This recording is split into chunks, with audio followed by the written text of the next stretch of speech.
അസ്സലാമലൈക്കും, welcome back to channel.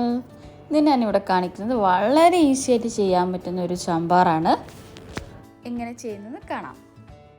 അതിനുവേണ്ടി ഞാൻ ഇവിടെ ഒരു അരക്കപ്പ് തുവരപ്പരിപ്പ് എടുത്തിട്ടുണ്ട്.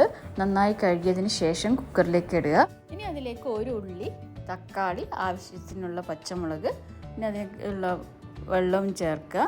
അതിലേക്ക് 1/2 ടീസ്പൂൺ മഞ്ഞൾപ്പൊടി, 1/2 ടീസ്പൂൺ കായപ്പൊടിയും ചേർത്ത് നന്നായി ഇളക്കി ഒന്ന് വേവിച്ചെടുക്കുക. പരിപ്പൊക്കെ വേവാനായിട്ട് ഒറ്റ വിസിൽ മതി കേട്ടോ.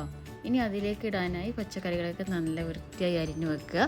അപ്പോഴേക്കും നമ്മൾ ഈ കുക്കറിൽ വെച്ചൊന്ന് റെഡി ആയിട്ടുണ്ട്. അതിൻ്റെ വിസിൽ റിമൂവ് ചെയ്തതിന് ശേഷം പതുക്കെ തുറന്ന് ഇതിപ്പം എല്ലാം പരിപ്പൊക്കെ വെന്ത് സെറ്റായിട്ടുണ്ട്.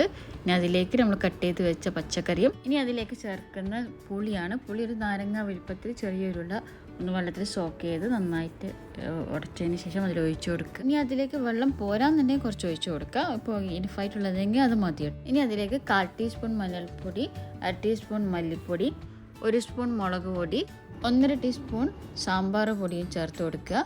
1/2 സ്പൂൺ കായപ്പൊടിയും ചേർത്ത് അതിലേക്ക് 2 അല്ലി വെളുത്തുള്ളി ഒന്ന് ചതക്കി ചേർത്ത് കൊടുക്കുക.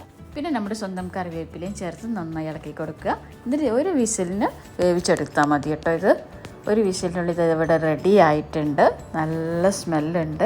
ഇനി അതിലേക്ക് കാച്ചി ഒഴിക്കാനായിട്ട് ഞാൻ വെളിച്ചെണ്ണ ഒഴിച്ചു കൊടുത്തിട്ടുണ്ട്. ഇവിടെ വെളിച്ചെണ്ണയിൽ കടുകും ഒരു 3-4 വറ്റൽമുളകും പിന്നെ അതിലേക്ക് കറിവേപ്പിലയും ചേർത്ത് കൊടുക്കുക. അതിലേക്ക് 1 ടീസ്പൂണ് സാമ്പാർ പൗഡറും ചേർത്ത് നന്നായി ഇളക്കി കറിയിലേക്ക് ഒഴിച്ചു കൊടുക്കുക. അടിപൊളി സാമ്പാർ ഇവിടെ റെഡി ആയിട്ടുണ്ട്. സിമ്പിളാണ്, കുറേ സമയമൊന്നും എടുക്കാതെ നമുക്ക് പെട്ടെന്ന് റെഡിയാക്കാം. വീഡിയോ ഇഷ്ടമായെങ്കിൽ ലൈക്ക് ചെയ്യുക, കമൻറ്റ് ചെയ്യുക. നമ്മുടെ ചാനൽ ഇതുവരെ സബ്സ്ക്രൈബ് ചെയ്തില്ലെങ്കിൽ സബ്സ്ക്രൈബ് ചെയ്യാം. Thank you for watching.